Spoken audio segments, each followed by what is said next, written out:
justement ça, son avantage, c'est que ça vous propose des produits avec leur, entre guillemets, coût global. Alors après, on peut toujours discuter de qu'est-ce qui rentre dans le global ou pas, mais par exemple, sur une voiture, il vous donne le prix aussi du carburant aux 100 000 km. Donc là, on a quelques surprises sur justement quelle voiture consomme le moins, et en général, c'est pas celle qu'on croit. Voilà.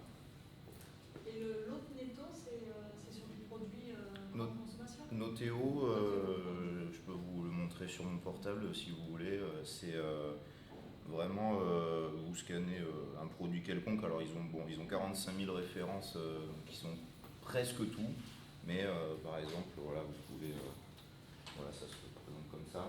Vous avez, voilà, une. Puisqu'on parle de Notéo, il y en a. Donc là, ça vous dit facialement les notes.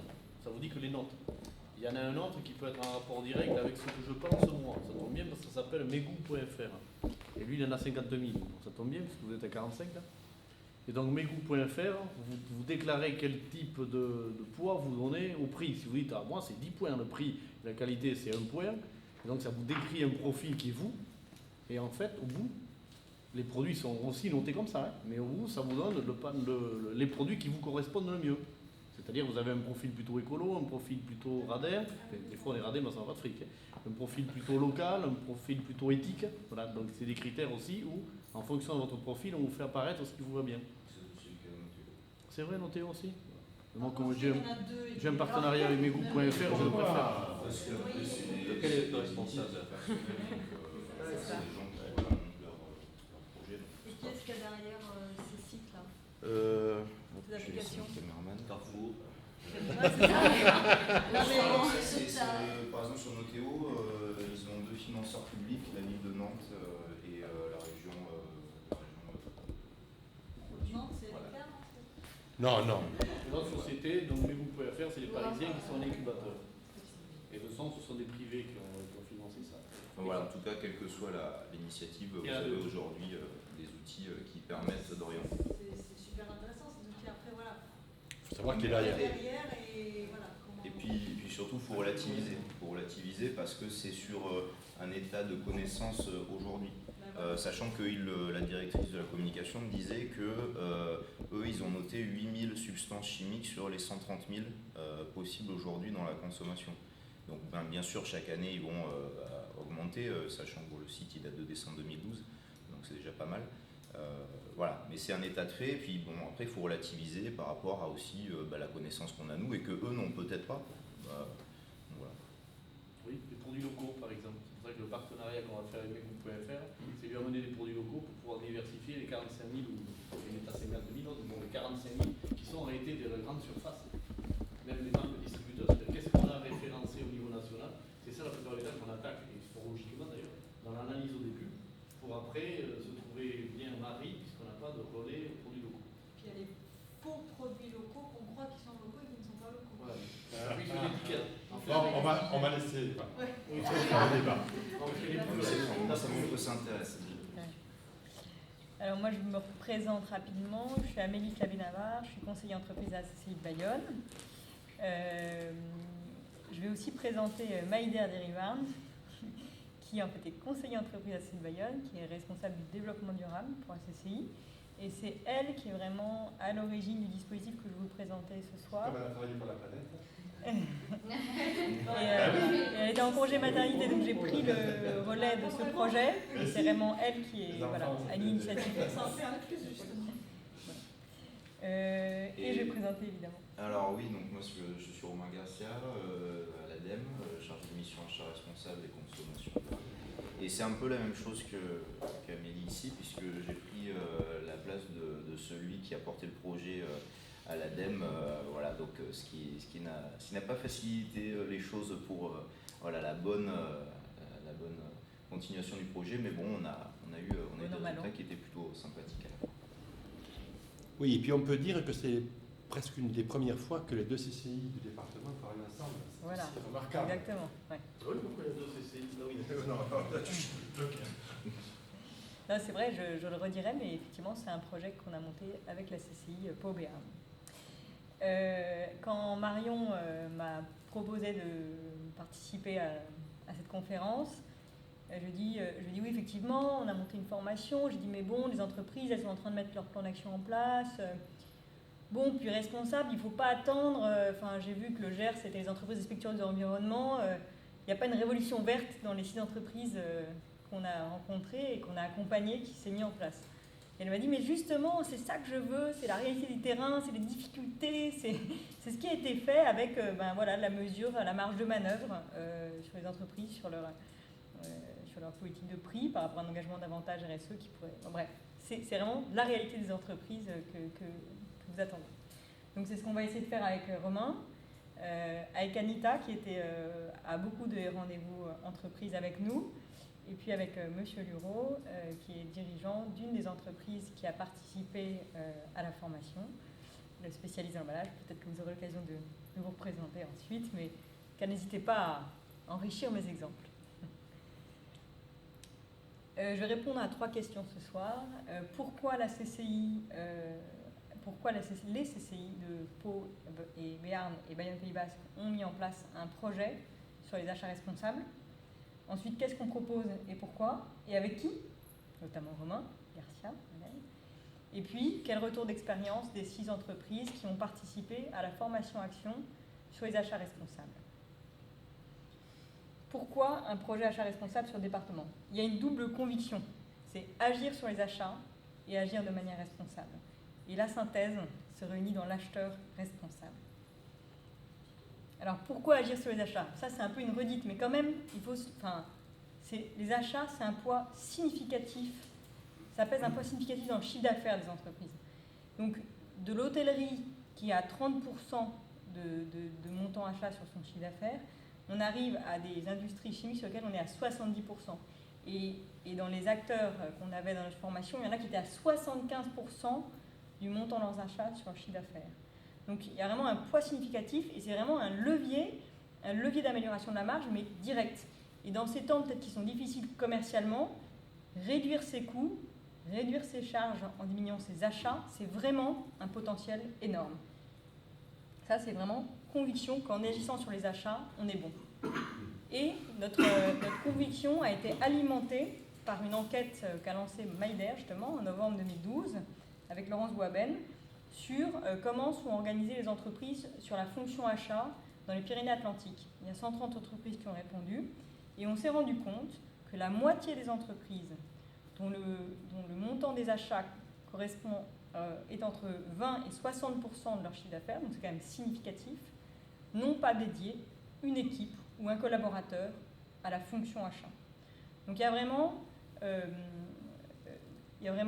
et oui, juste pour revenir, et les entreprises dont le poids des achats est plus de 60% du chiffre d'affaires, il n'y en a que, il ne faut pas que je dise dans le mauvais sens, il y en a encore un tiers qui n'a pas une équipe dédiée achat. Donc il y a vraiment on s'est dit là il y a quelque chose à faire, il faut que nous, CCI, services publics, on puisse faire monter en compétences ou montrer aux entreprises vraiment l'enjeu et le levier économique qu'ils ont à travers les achats en structurant, en dédiant quelqu'un, en le formant, en lui donnant des outils, des méthodes, une démarche. Donc ça, on a une conviction achat. Mais ce n'est pas tout. On a aussi une conviction responsable. Non. Notre conviction, pardon, j'ai oublié un petit point, a été confortée aussi grâce à notre enquête, parce que sur les 130, il y en a 40% qui ont dit qu'ils seraient vraiment contents, preneurs d'outils méthodologiques sur les achats responsables, et 38% qui étaient preneurs d'échanger avec d'autres entrepreneurs, d'autres entreprises. Donc, voilà. Donc, pourquoi responsable? Alors, là, je vais revenir un peu de manière macro, mais c'est intéressant, et puis c'est dans l'actualité. Je pense que c'est un enjeu qui est de plus en plus pressant et de plus en plus partagé. Et là, je vais citer Jacques Attali, vous l'avez peut-être lu, la synthèse de son rapport sur l'économie positive. Alors là, il faut que je prenne mes notes, parce que je sais pas. Et j'ai trouvé que ça résumait tout ce qu'on pouvait penser sur la dimension responsable. Il disait « L'intérêt des générations futures s'impose peu à peu dans les discours, sinon dans l'action. » Puis ensuite, il continue et il dit « Le changement climatique fait l'objet de sommets, de textes internationaux. » Donc, effectivement, il y a eu le GIEC, le 5e rapport, qui montrait que la situation était de plus en plus critique que la responsabilité humaine était vraiment en cause, et pourtant, on n'a pas l'impression que ça passe vraiment dans les actes. Alors du coup, Jacques Attali se dit, finalement, c'est vrai, qu'est-ce qu'on a à faire de ces générations futures? Nous, ça devrait aller, nos enfants, ça devrait aller, donc on pourrait très bien se dire, bon, on ne s'ennuie pas avec tout ça. Alors il pousse le raisonnement par l'absurde, et il dit, bon, s'il n'y en avait pas de génération future, s'il n'y avait plus d'enfants, qu'est-ce qui se passerait? Eh ben, il n'y aurait plus de formation, il n'y aurait plus d'école, plus de lycée, plus de consommateurs, et les entreprises seraient vouées à l'échec. Donc on voit que, qu'on le veuille ou non, on est lié économiquement à ces générations futures. Et rien que pour ça, il faut qu'on prenne soin pour nos générations futures, de notre économie, de notre pays, de notre environnement et de notre société. Donc voilà, donc ça c'est le petit switch que je trouvais intéressant. Et du coup, voilà, il y a vraiment un enjeu qui est croissant et en fait qu'on voit quand même arriver maintenant plus concrètement à travers des obligations. Alors c'est peut-être pas négatif, mais c'est peut-être comme ça qu'on agit. Alors vous le savez, mais la RSE, elle était au départ, les obligations RSE étaient que pour les entreprises de 2000 salariés. Et puis il y a une directive européenne qui l'élargit aux entreprises de plus de 500 salariés. Donc ça commence à descendre. Et puis, mais alors ça, les entreprises sont mieux placées que nous pour le dire, mais je crois que dans les appels d'offres publics, ou Romain sur les appels d'offres publics, il y a de plus en plus de critères et d'exigences dans ce domaine-là. Oui, alors sur le code des marchés publics, aujourd'hui, on a une vraie obligation de s'intéresser au développement durable. On a d'un côté le volet global qui est dans l'article 4, et ensuite, après, ça se développe petit à petit. Du côté, premièrement, environnemental, je ne connais pas exactement les articles, mais ça montre vraiment que dans cette commande publique, on doit s'attacher aujourd'hui à prendre en compte ces critères. D'un côté environnemental, donc, et aussi du côté social. Alors, voilà, ça, c'est le Gary qui s'en occupe pour ce consulting-là. Mais ce qui est sûr, c'est qu'aujourd'hui, un acheteur public, quoi qu'on en dise, est quand même un acheteur entre guillemets responsable. Alors certes, il a toujours des évolutions à garder dans le coin de sa tête, mais aujourd'hui, comme vous voyez, et moi je passe le 3/4 de ma vie professionnelle avec des acheteurs publics, il y a beaucoup de gens qui soit font des choses, soit ont envie de faire des choses. Et donc ça, il faut vraiment que les entreprises le sachent. Un petit point justement sur la localité, puisque c'est en général par là qu'on prend les achats responsables. Il faut savoir qu'on n'a pas le droit de dire moi je veux une entreprise à 50 km de chez moi dans un appel d'offres public. Mais après, il y a d'autres moyens de contourner cette règle, par exemple en ayant des objectifs de transport, par exemple en ayant des critères sociaux qui sont plus élevés que les demandes de certains labels, par exemple. Donc voilà, il y a toujours une solution, mais c'est vrai que le code des marchés publics, c'est quelque chose qui est très restrictif. Il y a aussi forcément cette commande publique qui est l'argent de nous tous. Mais aujourd'hui, c'est lui qui finalement tire les achats responsables vers le haut et en particulier les entreprises qui ont envie de s'engager dans cette voie.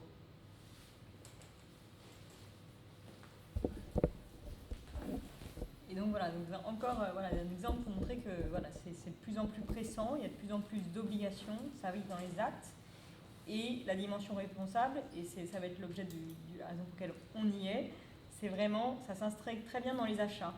Et ça, c'est encore un exemple de grande entreprise, mais c'est amusant comme ratio, ça m'a marqué moi. En 2003, il y avait 40% des grandes entreprises européennes qui disaient que les achats responsables étaient une priorité pour elles.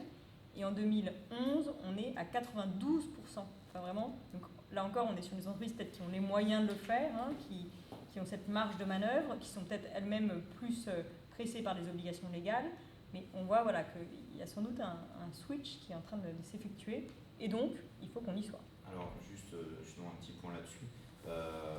C'est vrai que quand on voit le baromètre HEC, on a l'impression vraiment qu'on est dans le monde des bisounours, que ça y est. C'est les grandes entreprises européennes. Voilà, mais bon, les entreprises françaises y sont dedans, et le CAC 40 y est, donc c'est vrai que si on les écoute, on est vraiment à fond dans la démarche, tout va bien, c'est parti. Sauf que bien sûr, entre ce qu'on dit et ce qu'on fait, il y a un petit gap qui n'est pas encore, un gros gap qu'on n'a pas résolu, mais et là c'est là qu'il faut voir aussi inverser la réflexion, c'est-à-dire que c'est pas parce qu'on dit qu'on fait des choses qu'on les fait, c'est pas parce qu'on ne dit rien qu'on ne fait rien. Et c'est là qu'il faut vraiment avoir un relativisme dans ce qu'on pense par rapport à ces entreprises privées. Et en général, on voit aussi que finalement, c'est les petites entreprises qui réfléchissent à ça. Elles ne font pas forcément des choses, mais elles réfléchissent à comment orienter leur activité d'une manière durable, que ce soit les achats ou autre chose.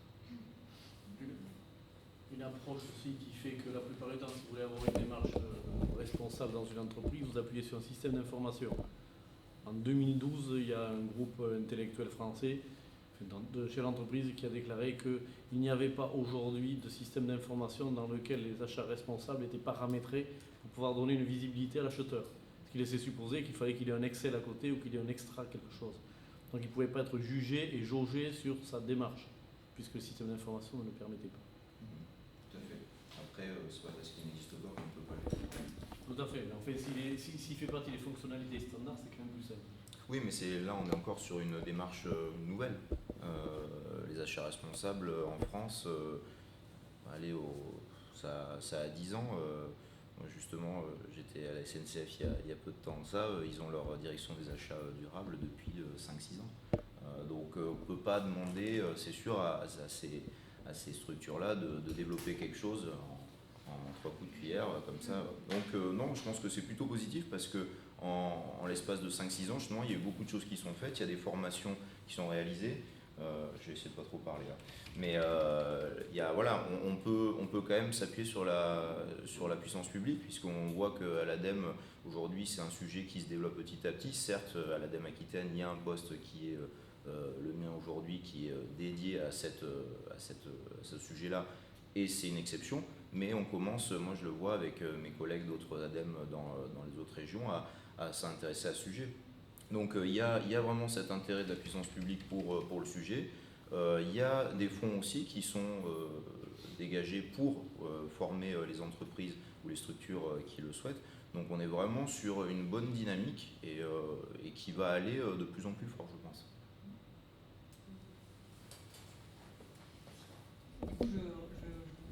Voilà. Donc là, on arrive dans l'entonnoir, c'est l'acheteur responsable et on peut se demander pourquoi l'acheteur, parce que la conviction qu'il faut agir sur les achats, la conviction que ça agisse de manière responsable, mais voilà, pourquoi l'acheteur, c'est parce que vraiment, finalement, c'est la clé de voûte. Je me suis reposé la question pour préparer cette réunion, je me dis, c'est vrai que c'est fou, l'acheteur, il est en lien avec la conception du produit, il est en lien avec la planif et la prod, et c'est le seul, enfin, c'est l'acteur principal qui est en relation avec l'extérieur et avec les fournisseurs. Et du coup, c'est vrai que par cette position un peu stratégique, il peut nourrir en amont avec les bureaux d'études un travail de standardisation ou de diminution du nombre de références. Il peut être en veille sur des produits, des technologies qui font que ce sera un produit plus éco-conçu. Et il peut inversement comprendre les problématiques techniques de la production, de la planif. Enfin, voilà, il y a vraiment cette position centrale qui lui permet de réfléchir à comment avoir une démarche davantage responsable.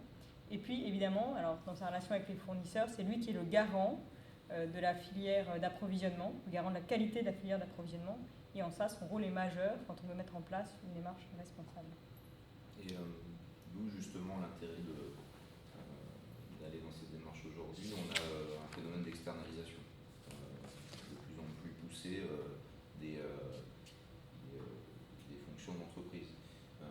Donc ça veut dire quoi? Ça veut dire qu'on a des fournisseurs, puis après on a de la sous-traitance aussi.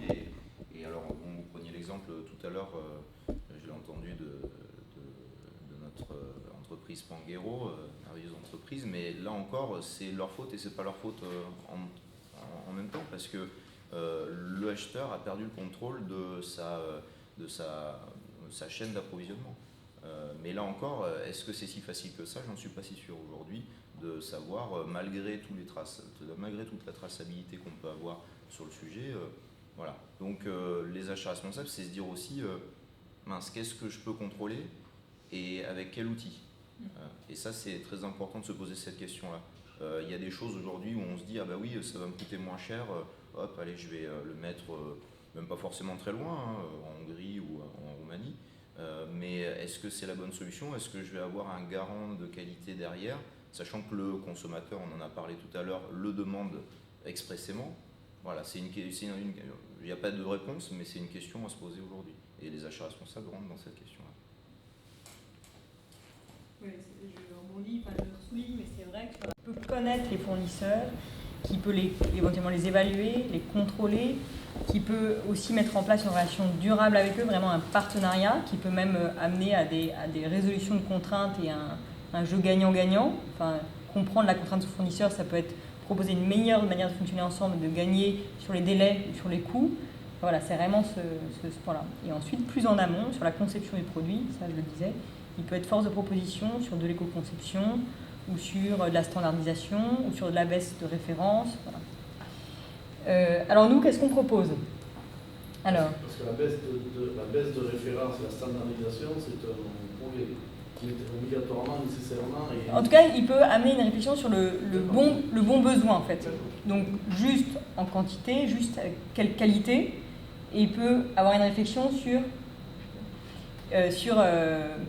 ensuite, à terme, sur ensuite, qu'est-ce que ça va devenir, quoi. Enfin, voilà, donc il y avait vraiment la notion d'équilibre, hein, donc cet optimum, cet équilibre, c'est l'acheteur a ces deux visions, donc il peut pousser cette réflexion et être chef d'orchestre d'une réflexion de ce type-là dans l'entreprise.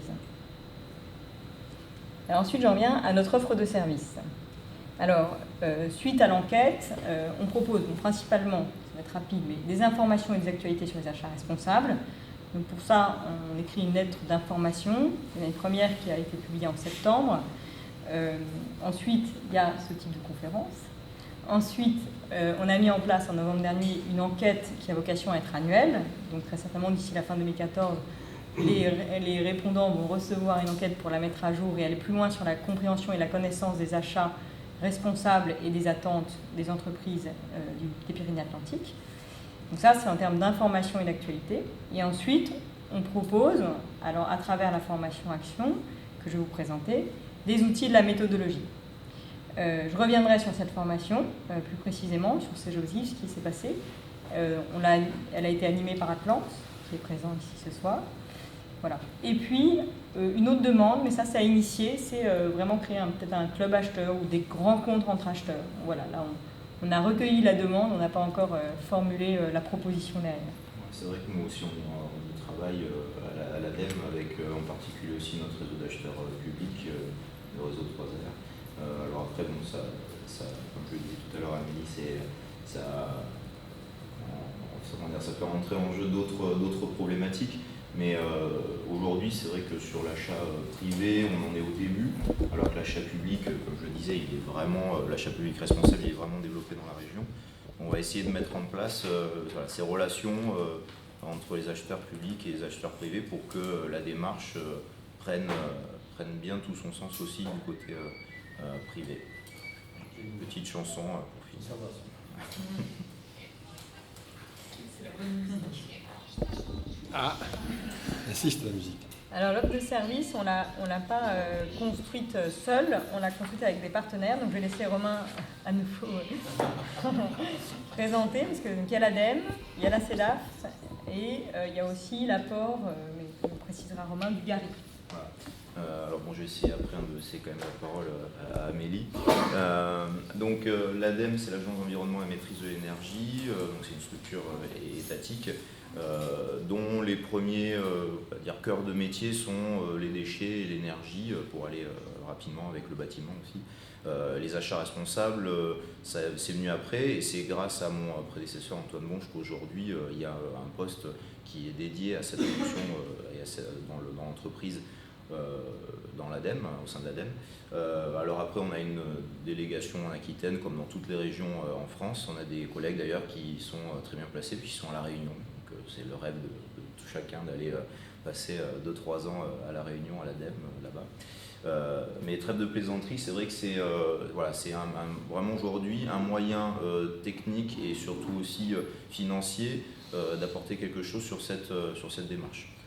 Ensuite, on a la CEDAF, donc, qui n'est pas aujourd'hui représenté, mais qui est dans le projet représenté par Thierry Lafont, qui est le vice-président de la CEDAF Aquitaine.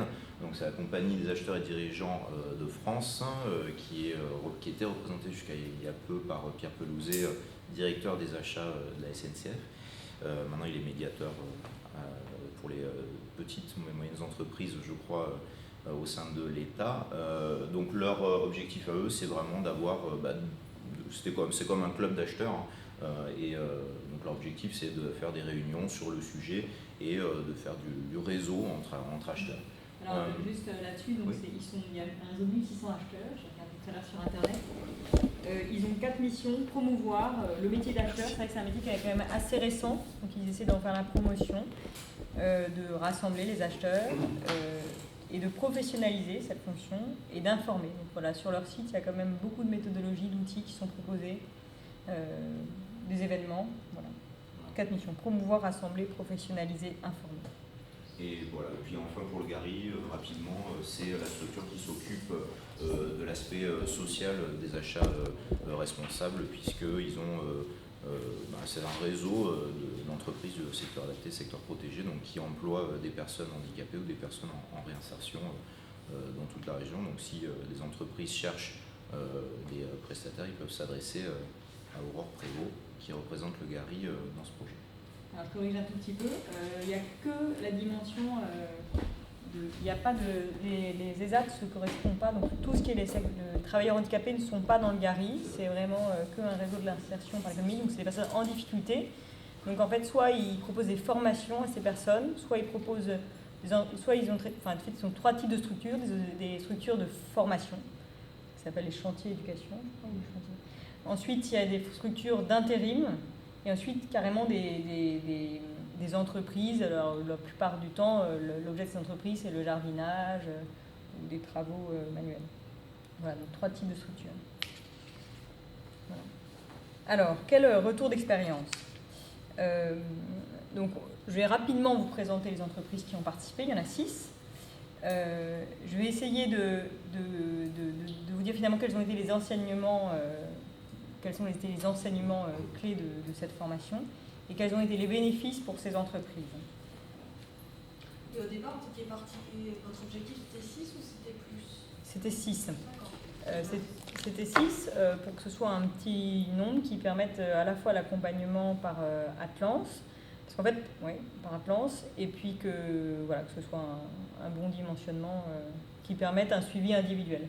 En fait, un des points clés de cette formation, peut-être que je peux commencer par ça.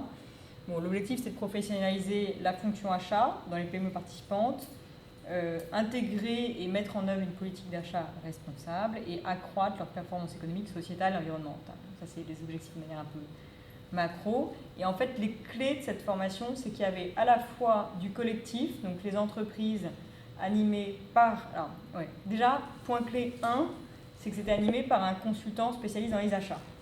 Donc, voilà. Point clé 2, on a associé vraiment le dirigeant dans cette formation.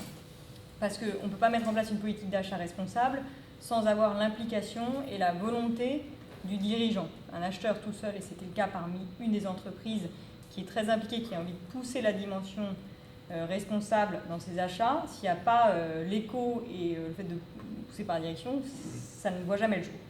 Donc ça, c'était le point 2. Et le point 3, c'était cette mixité entre du collectif et l'individuel, donc des formations, toutes les entreprises ensemble, et la formation, mais en fait qui s'apparentait davantage à du conseil, d'Atlance, qui venait en entreprise donner son conseil, et là ça permettait vraiment davantage du sur-mesure et surtout de bénéficier de l'expertise achat d'un consultant. Voilà. Donc pour en revenir au profil rapidement, donc, il y avait donc, Arla au Pays Basque, le spécialiste de l'emballage, Télérad. Et sur le Béarn, je vous dis non, peut-être que vous le connaissez, 2A Sérigraphie, d'Espagnet et Cancé Développement. Ce qu'il faut retenir, c'est qu'en fait, on avait des entreprises, mais extrêmement variées. Donc ça allait, déjà on avait tous les beaucoup de secteurs, la construction métallique, des travaux publics, du négoce d'emballage, de la fabrication de systèmes radio, de l'impression numérique, j'oublie personne, non j'oublie personne. Ensuite, ça allait de 2 millions de chiffre d'affaires à 130 millions de chiffre d'affaires. Et on allait d'un effectif de 10 personnes à 650. Et on avait le panel. Donc c'était assez varié. Et du coup, c'était aussi varié, encore plus varié même sur la maturité, sur la fonction achat. On avait une entreprise qui venait de recruter une acheteuse et il y avait tout à mettre en place, enfin, au niveau de mettre en place une équipe, des process, des outils, méthodos, voilà. Et il y avait, bon, ils achetaient quand même, parce que c'est un certain nombre d'années d'existence, mais vraiment au sens propre de la fonction achat. Et puis, inversement, celle de 650 collaborateurs avec une équipe achat dans une holding très structurée, avec tous les outils très en avance de base. Et du coup, cette diversité, on l'a retrouvée aussi dans l'engagement RSE de l'entreprise. Et en fait, je pense que tous les dirigeants et tous les acheteurs partageaient cette sensibilité, à cette envie de réfléchir à comment être encore plus respectueux de l'environnement, être encore plus social, voilà. Mais ensuite, la problématique, c'était la réalité, le terrain, les entreprises sur lesquelles on se bat sur le prix, il y a que le prix qui compte, et donc c'est très difficile de tenir compte dans le choix de ses fournisseurs de est-ce qu'ils respectent toutes les conditions de travail telles qu'on aimerait, est-ce qu'ils respectent toutes les conditions environnementales qu'on aimerait, et c'est cette problématique-là voilà, qui arrive. Donc une grande diversité des profils. Et alors les enseignements. Je pense qu'il y a deux enseignements un peu clés. Le premier, c'est, je pense qu'à travers ces formations, et là je me repose vraiment sur ce que j'appelle les verbatims, mais vraiment l'expression des acheteurs qui étaient là lors de la réunion de bilan qu'on a faite en juin, c'est vraiment d'avoir pris conscience de tout ce que comportait cette fonction achat et tous les enjeux qu'elle portait. Ils ne s'étaient pas presque rendu compte de l'enjeu que portait leur métier. Enfin, j'exagère un peu, mais déjà en disant, mais ils se sont redits en fait à quel point c'était important que la stratégie de l'entreprise soit déclinée dans la stratégie achat et que la stratégie achat soit cohérente avec la stratégie de l'entreprise. Ensuite, ils ont pris conscience de leur rôle, le pivot dont je parlais tout à l'heure, entre la conception, la planif, la prod, et puis vers l'extérieur. Donc, encore une deuxième prise de conscience. Ensuite, ils ont pris conscience de l'importance d'anticiper les besoins plutôt que juste de passer des bons de commande. Donc, vraiment ce rôle un peu de proactivité qu'ils doivent avoir dans leur métier. Et enfin, ensuite, ils ont pris conscience un peu de tout l'environnement, toute la dimension RSE de leur fonction et à quel point les achats pouvaient être fer de lance sur une démarche RSE dans l'entreprise. Et ça, ce qu'ils ont apprécié dans la formation, alors c'est dommage qu'il n'y en ait pas dans la salle, mais c'est qu'ils ont dit, finalement, en balayant toute la dimension achat responsable, mais vraiment la plus large possible, on a pris conscience, et en l'appliquant à notre entreprise, on a vu des cas concrets de choses qu'on peut mettre en place, je reviendrai ensuite après pour donner des exemples, mais pour mieux connaître nos fournisseurs, mieux acheter, c'est-à-dire en quantité, en qualité, mieux acheter, c'est-à-dire en connaissant mieux nos fournisseurs, en choisissant mieux nos fournisseurs et en créant une relation plus durable avec nos fournisseurs. Voilà. En fait, moi, juste pour compléter, je dirais que ça leur a permis de... en fait, pour la plupart, ils disaient, bon, évidemment, ils achetaient tous, c'était des entreprises qui existaient depuis des années, mais ils étaient vraiment focalisés sur leur acte d'achat, on va dire, l'acte d'achat opérationnel, et ça leur a permis, en fait, justement, de prendre de la hauteur et d'appréhender leur fonction voilà, de manière plus macro, en intégrant justement ces différents aspects de RSE et de professionnalisation de la fonction qu'ils n'avaient pas forcément. Voilà, donc ça leur a permis vraiment ça. Alors qu'est-ce qui a été mis en place dans ces entreprises ? Déjà, elles ont toutes utilisé un outil d'évaluation qui a été développé par l'ADEME, qui permet de brosser un diagnostic très large, même peut-être parfois vertigineusement large, sur leur maturité dans leur gestion de leurs achats et sur la dimension responsable vraiment de leurs achats, de leur activité, avec même un focus sur le cycle de vie du produit. Enfin, du coup, ça va très loin. Mais sur le kit, ouais. En fait, ça part d'une démarche globale aussi de l'ADEME, puisqu'il y a eu une première version de ce kit qui a été développé lors d'un appel à projet en 2009. Donc là, c'est un premier prestataire de service qui l'a développé. Et ensuite, donc l'objectif, comme l'a dit Amélie, c'était de l'améliorer et de le faciliter, ce qui a été réalisé par le cabinet Atlance lors de cette session. Voilà, mais c'était pour revenir sur la première session qui avait eu lieu il y a 3 ou 4 ans et qui était déjà la première pierre de la fondation des achats privés vraiment en Aquitaine. Et ensuite, et je pense que c'est le point clé, cette formation leur a vraiment permis, alors là je passe évidemment contre les différents intervenants, mais de se professionnaliser ou de se renforcer sur la maîtrise de méthodes et d'outils d'acheteurs. Et je dirais que c'est le point en fait clé de l'enseignement, c'est qu'en fait pour acheter responsable, pour moi c'est déjà se doter des outils et des méthodes qui permettent de savoir, et je vais me répéter mais c'est important, ce que j'achète exactement, est-ce que j'achète la bonne quantité, la bonne qualité, à qui j'achète, et est-ce qu'avec ces personnes à qui j'achète, j'arrive à développer vraiment un partenariat qui se fait dans le temps et qui peut être gagnant-gagnant. Et pour ça, on est obligé d'avoir des outils. On est obligé d'avoir des fiches sur les fournisseurs qui à la fois donnent des informations sur la situation financière du fournisseur, parce que si on l'étrangle en mettant une pression sur les prix et qu'il dépose le bilan la semaine d'après, il risque d'y avoir une rupture d'approvisionnement et peut-être même une rupture de qualité sur le produit que vous vendez. Donc c'est important de connaître son fournisseur.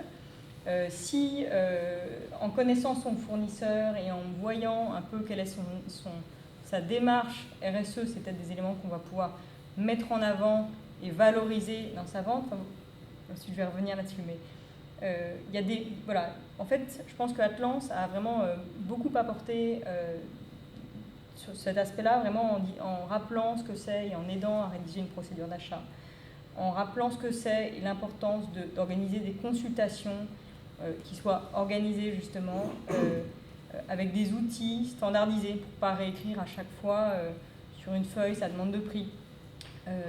Atlance a rappelé l'importance de décomposer les coûts et de pouvoir comparer les offres des fournisseurs. Atlance a aussi rappelé, ça fait beaucoup pour Atlance, c'est vrai que c'est eux qui ont apporté tout ça, l'importance et la clé de l'accord cadre qui donne de la visibilité aux fournisseurs sur les commandes sur l'année, mais qui donne aussi du poids dans la négociation entre l'entreprise et ses fournisseurs. A rappelé aussi l'importance des fiches d'information fournisseurs. Donc ça, j'en ai parlé, je ne vais pas revenir dessus. Mais il y a aussi les fiches de suivi des fournisseurs. Un fournisseur qui fait régulièrement défaut, qui est souvent en retard sur sa facturation, etc. C'est bon de le noter quelque part. C'est une information qu'il faut connaître et qui donne un poids dans la négociation. Ensuite, il y a la charte achat durable qui peut être écrite dans l'entreprise et ensuite communiquée. Ensuite, on a aussi beaucoup discuté avec les entreprises de l'importance de communiquer une fois que tout ça a été fait.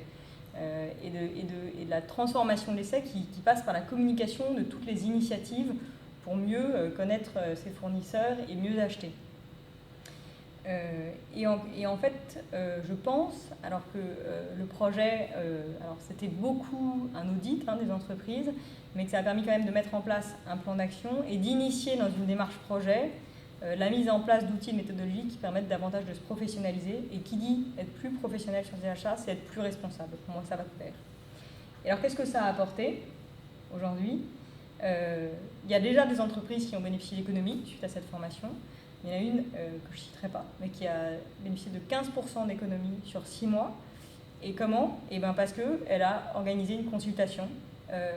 Elle a dit à ses fournisseurs sur chacune de ses familles d'achat, voilà comment on va procéder. Je vais vous envoyer une grille de prix. Il faut que vous la remplissiez. Vous aurez tous la même. Je vais comparer les prix. Donc, ils ont remis en jeu tout le monde. Ils étaient un peu surpris, les fournisseurs. Ils ont donné de la visibilité. Ils ont dit voilà à peu près le montant des commandes sur cette année. Ils ont présenté leur entreprise pour un peu rentrer dans un rôle de séduction auprès de leurs fournisseurs en disant voilà, nous, voilà notre entreprise. Voilà. Et tout ça, ça a créé un peu une nouvelle relation, un peu une remise à plat. Et voilà. Et là-dessus, grâce à ça, ils ont, comme vous disiez, vraiment réalisé déjà des économies. Et l'année prochaine, ils réaliseront peut-être moins d'économies, ce sera peut-être moins visible. En revanche, ils auront gagné un temps énorme parce qu'il n'y aura plus qu'à renvoyer ces fiches fournisseurs telles quelles, ces grilles de prix. Et en tout cas, ils ne gagneront peut-être pas d'argent, mais ils gagneront du temps. Du coup, l'acheteur sera en vacances, il y aura d'autres choses à faire. Donc ça, c'est voilà, vraiment un impact direct sur la marge. Ensuite, un impact sur la trésor. Et là, Alors là, c'est toujours cette même entreprise, mais il y en a une autre qui l'a faite, donc là je peux dire c'était Téléra de l'autre, qui a vraiment retravaillé sur la standardisation et sur le nombre de références. Donc il y a Arla et Téléra qui ont fait ça, et Arla, ils ont diminué de 20 à 30% leur nombre de références, en se mettant autour de la table avec leur bureau d'études, et en s'assurant qu'ils achetaient bien ce dont ils avaient besoin. Donc je vous laisse imaginer ensuite les économies que ça peut permettre de réaliser. Et en faisant ce travail, ils se sont rendus compte que certains produits, ils faisaient acheter de la surqualité, et donc ils ont acheté des produits de qualité plus conforme à leurs besoins, et il se trouve que ce produit en particulier était du coup non toxique. Donc ils étaient sur un produit toxique, ils sont partis sur un produit non toxique. En plus, ça a eu un effet vert. Justement sur le... Et ça permet d'avoir un impact sur notre réseau. Donc pour vous montrer à quel point des méthodes, des outils, ça a permis d'être plus responsable et de réaliser des économies. Ensuite, je pense que ce qui est important, c'est vraiment d'avoir un standard qualité pérenne dans une entreprise. Donc cette relation durable avec le fournisseur, elle est clé. Et elle est à la fois durable dans le long terme, mais dans le court terme. Un fournisseur qui fait toujours défaut et qui est toujours en retard, ça crée des difficultés, ça peut même générer des coûts sur un chantier. Donc là, je prends l'exemple d'Arla, d'Espagné, de Cancé, qui disent, quand on a une anomalie, qu'on se rend compte sur le chantier, on peut faire 1 jour, 2 jours, 3 jours, 4 jours, 5 jours de travaux, et ça coûte. Et du coup, c'est important de connaître le fournisseur, ça c'est sûr, mais de mettre en place une main courante sur les anomalies, etc. Et ça, je sais que le spécialiste a le projet de le faire. Et voilà, ça fait partie des choses faciles entre guillemets à faire, mais qui peuvent apporter beaucoup pour avoir un standard qualité pérenne. Une différenciation commerciale. Je pense que c'est important pour une entreprise de connaître son produit et connaître son origine. C'est un gage de qualité. Donc là, on a tous un peu l'exemple en tête négatif de Spanghero, qui peut-être, je ne connais pas exactement le contexte, mais ne connaissait pas assez bien ce que lui apportait son fournisseur. Donc ça peut être vu par la négative, mais ça peut être vu par la positive, et de se dire, mais en fait, si mes fournisseurs sont très engagés RSE, et que je me rends compte que tous, c'était le cas de la sérigraphie, sont extrêmement respectueux des normes environnementales, mais c'est à moi de retirer ce bénéfice et de le mettre en avant dans ma démarche commerciale. Donc voilà, et d'ailleurs, cette clé entre tous ces efforts environnementaux qui sont mis et cette valorisation commerciale, c'est vraiment quelque chose qui a été partagé par les entreprises, et tous ont fini leur plan d'action par un plan de communication sur ce qu'ils faisaient, et même s'ils faisaient peu, ils disaient, mais ça, il faut quand même que ça sorte sur mon site internet, et il faut que je travaille ma communication sur ce que je mets en place. Et je crois d'ailleurs que ça fait partie de vos réflexions et de points où vous vous êtes dit, mais c'est sûr, il faut que je travaille plus avec mes commerciaux, il faut qu'ils sachent plus tout ce que je mets en place, et il faut qu'il y ait vraiment un travail entre l'acheteur et le commercial qui se mettent en place. C'est, les projets achats responsables, c'est aussi redonner du sens à l'activité économique d'une entreprise parfois. C'est autour d'un projet mobiliser ses employés vers un but qui est qu'on aime tous parce qu'on sait que ça va réussir. Alors à plus ou moins long terme, avec plus ou moins d'obstacles. Des fois ça ne se voit pas sur l'année, sur même des fois plusieurs années, mais au bout on sait qu'il va y avoir à force d'obstination des résultats. Et en général, les employés, quand on leur parle de ces projets achats responsables, on a vraiment beaucoup de retours positifs. Les gens disent, enfin, ils sont fiers de leur entreprise, et du coup, ça avance beaucoup plus vite parce que quand il y a, entre guillemets, ce supplément d'âme à l'activité économique, ça va beaucoup mieux.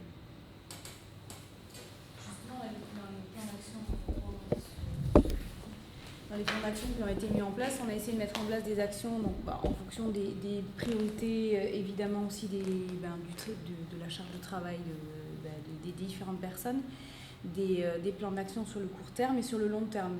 Et justement pour que les entreprises puissent, justement pour certaines actions, voir le bénéfice de leur action assez rapidement pour avoir justement cette motivation, motiver les salariés. Et après d'autres plans d'action qui sont peut-être plus longs à mettre en place, qu'on a échelonnés dans le temps pour pouvoir réaliser toutes les différentes étapes qui ont été remontées suite aux audits des entreprises. Bien finir sur l'aspect communication, un des exemples c'était Cancé qui a mis en place, qui a le projet de rédiger une charte de développement durable. Et du coup, pour ça, il a réalisé un audit sur tout ce qui a été fait dans cette dimension RSE déjà, toutes les raisons de rejet d'appel d'offres, pourquoi ils ont été déboutés, et puis un audit auprès de leurs attentes clients. Et là-dessus, ils vont rédiger une charte qui souhaite communiquer, participer à des événements du colloque. Ça, c'est un peu le nec plus ultra, hein. Mais voilà, cette idée de se dire qu'il y a un moment où ça peut devenir vraiment un élément différenciateur dans l'offre, dans le positionnement de l'entreprise. Ensuite, troisième point, et c'est le point que j'ai déjà cité à travers Arla, c'est vraiment qu'un acheteur responsable, c'est un acheteur qui va être encore plus efficace dans sa prise de décision. Parce que déjà, c'est un acheteur qui va être identifié en tant que tel dans l'entreprise, dans le process de fonctionnement. Donc les rôles seront clairs. Et il va avoir un rôle d'aide à la décision. Donc il va disposer d'outils, donc d'outils Excel, de sa connaissance fournisseur, de ses informations, pour aider à la décision technique d'achat ou non. Voilà. Et ça, je pense que voilà, ça, c'est long à mettre en place. Il y a un investissement au départ à faire. Parfois, on peut avoir l'impression de tomber dans une usine à gaz, on peut pas en avoir besoin, pas en ressentir le besoin, mais je pense que vraiment, l'expérience prouve que la mise en place d'outils standardisés, de comparaison dans Excel, d'être systématique, d'être discipliné, ça paye. Voilà.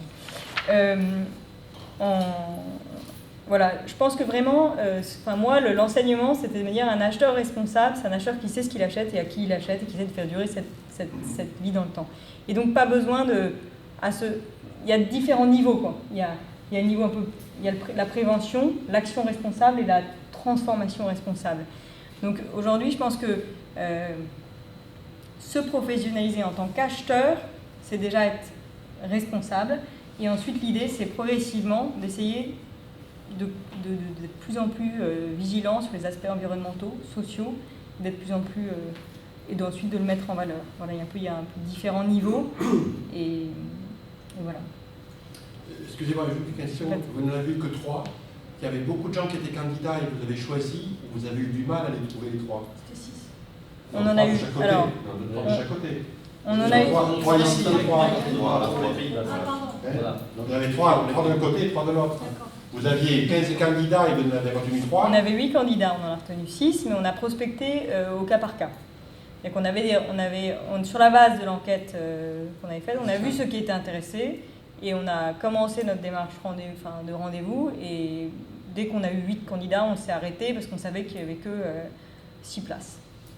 Alors après, sur toutes les formations achat responsable, il y a dans la partie privée un peu moins de demandes que dans le public parce que c'est peut-être juste moins connu. C'est pas que ça intéresse moins, mais c'est moins connu. Donc sur les formations qu'on fait aussi là en Gironde, on a une douzaine de candidats pour 6 à 8 places, mais on ne va pas au-delà, justement, on parlait de 6 à 8 places parce que c'est le format, comme tu le disais très bien tout à l'heure, qui va bien puisque ça permet d'être en groupe, de partager, en même temps d'avoir une appréciation individuelle par le prestataire qui fournit la formation. Voilà. Donc juste un petit mot pour finir, sur la pratique achat responsable, bon, comme on le disait tout à l'heure avec Anita,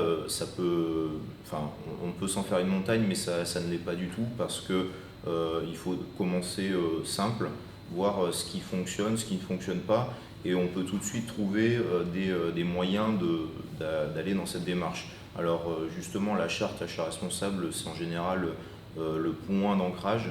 C'est ce que les entreprises font au début. Elles disent, bon ben voilà, c'est une sorte finalement d'état des lieux avec ses clients, avec ses fournisseurs, qu'est-ce qu'on peut demander, où on peut aller, avec qui, comment, pourquoi. Et toutes ces questions agglomérées, elles font cette charte. Ensuite, à partir de cette charte, on peut aller un peu plus loin, soit dans le sens de la relation fournisseur, soit en intégrant des critères dans son cahier des charges. Il y a différentes manières de voir les achats responsables et de l'intégrer dans son processus achat. Ce qui est sûr, c'est qu'il n'y a pas de bonne manière, et c'est pour ça que c'est ouvert, et c'est pour ça que tout le monde a sa chance dans ce processus, et que c'est aussi très intéressant d'y participer. Vous nous donnez votre avis ? Écoutez, toujours très vite. Moi, je crois que de la même manière que pour la SNCF, ils ont mis 10 ans et puis ils commencent aujourd'hui. Ben, dans nos entreprises, on est confronté à la réalité de tous les jours et puis on avance petit pas à petit pas. Puis on espère qu'un beau jour, on aura fait un grand pas. En fait, je crois que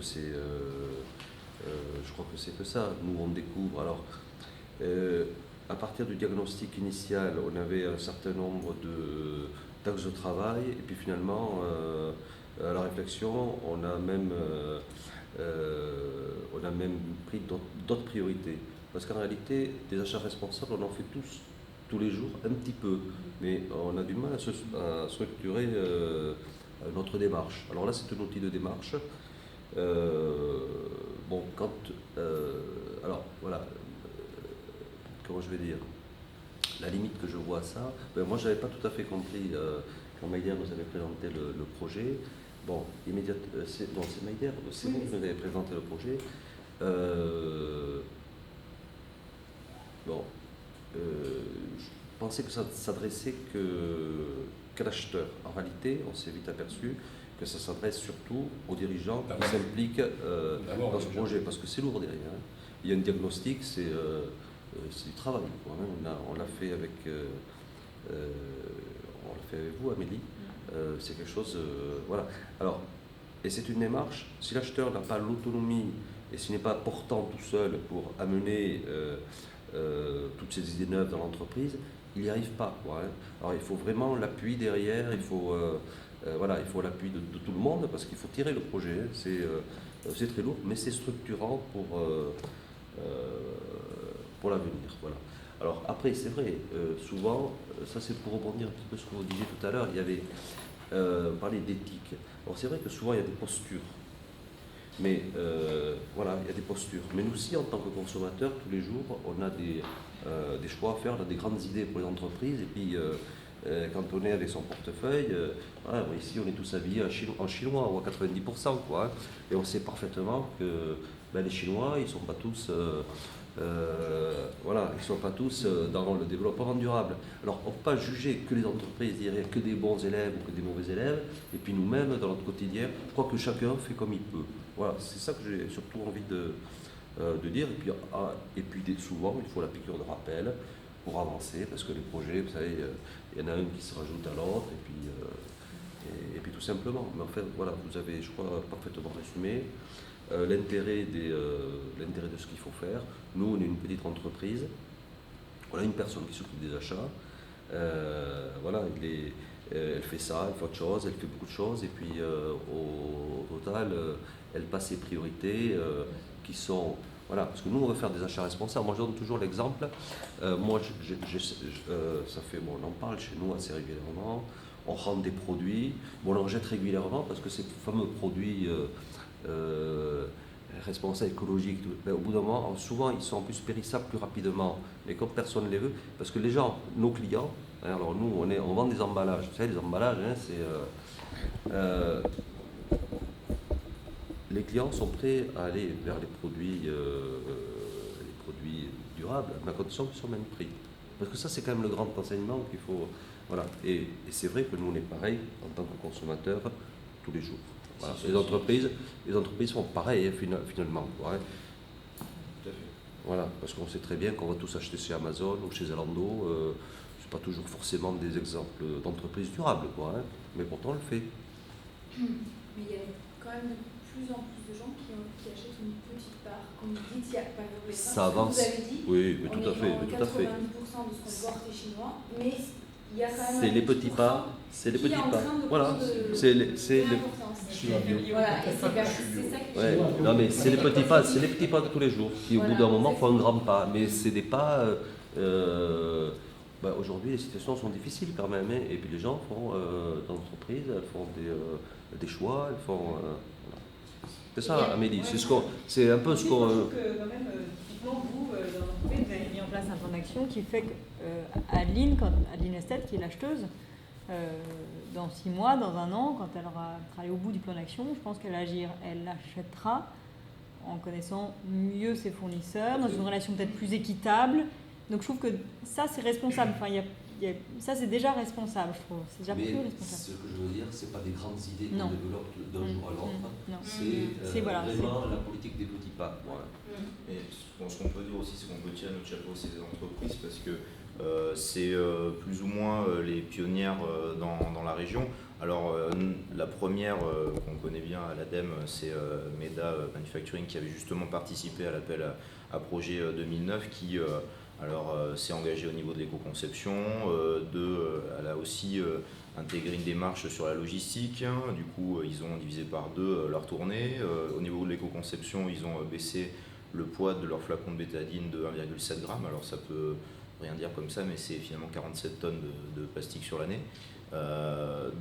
Voilà, et je pense aujourd'hui que les entreprises qui ont participé à cette démarche comme vous et qui vont réaliser des plans d'action sont vraiment les entreprises aussi qui vont tirer les autres entreprises qui n'ont pas eu connaissance ou qui n'ont pas vu l'intérêt de s'orienter sur cette démarche demain. Donc un grand merci encore à vous. Et pour compléter aussi, ça me fait penser à quelque chose. Souvent, nous, quand on intervient dans les entreprises, les entreprises nous demandent, ils pensent tout de suite à la baisse de prix. Premier réflexe, c'est je veux faire des économies, baisse de prix. Mais il y a aussi le moins consommé, et c'est ce que vous dites Romain, par rapport à beaucoup de cas où il y a énormément de gaspillage. Donc il ne s'agit pas d'aller essayer que d'acheter moins en Chine ou acheter moins cher, etc. Enfin, il y a vraiment la notion de gaspillage, de moins consommer, qui souvent génère des économies très très importantes. Alors sur tout ce qui est dépenses alimentaires, pour tout ce qui est produits d'entretien, parce qu'on dit les produits verts ça coûte plus cher, sauf que souvent on consomme moins, on les utilise différemment, ils sont plus dilués, et au final on consomme beaucoup moins de produits. Donc si on fait 20% d'économie en volume, et plus 5% peut-être en prix, on a quand même une économie de 15%, grosso modo. Donc là, il faut surtout y penser, parce que c'est des leviers vraiment très très importants, qu'il faut penser à valoriser aussi. Ouais. Sur justement les produits finis, pourquoi ils sont plus chers en général? La réponse est finalement elle n'est pas simple, mais elle a plusieurs réponses. C'est parce qu'il y a eu des processus innovants dessus, qui n'ont pas eu de retour sur investissement. Et de 2, c'est parce que c'est aussi des petites lignes de production en général. Donc c'est aussi justement là le consommateur dont on parlait tout à l'heure qui tire les prix vers le bas. Parce que plus de monde achète de l'eau bio ou on va dire respectueux de l'environnement ou socialement responsable, plus le prix va aller vers le bas. On le voit aujourd'hui sur des produits, vous allez savoir que je mange bio, mais voilà, dans ma petite supérette, je fais un petit comparatif la semaine dernière, je suis allé voir et puis je me suis rendu compte que mon pâté bio était moins cher que tous les pâtés que je voyais au Carrefour City d'à côté. Alors, ça je sais pas, il faudrait que je vais poser la question. Pâté bio polonais. Voilà, sur les yaourts c'est 5 centimes de plus. Voilà, donc après, il faut, certes il y a des choses qui sont plus chères, il y a des choses qui sont aussi chères, des choses aussi qui sont moins chères. Mais c'est un travail, vous l'avez dit tout à l'heure, c'est un vrai travail de fond qui demande beaucoup de temps, qui demande beaucoup d'investissement. Mais après je pense que ça vaut le coup parce que justement si on voit les économies faites sur le long terme, et là c'est encore important, comme vous disiez tout à l'heure, de prendre le produit comme quelque chose de global sur sa conception, sur sa phase d'utilisation et sur sa fin de vie. Si on prend tout ça en compte, en général quand on a un produit qui est socialement responsable ou environnementalement responsable, ou voire les deux, on a de belles surprises à la fin pour sa consommation. Merci à vous. Eh bien, on va passer aux pratiques. On va aller manger des produits Bio et local. bio et locaux.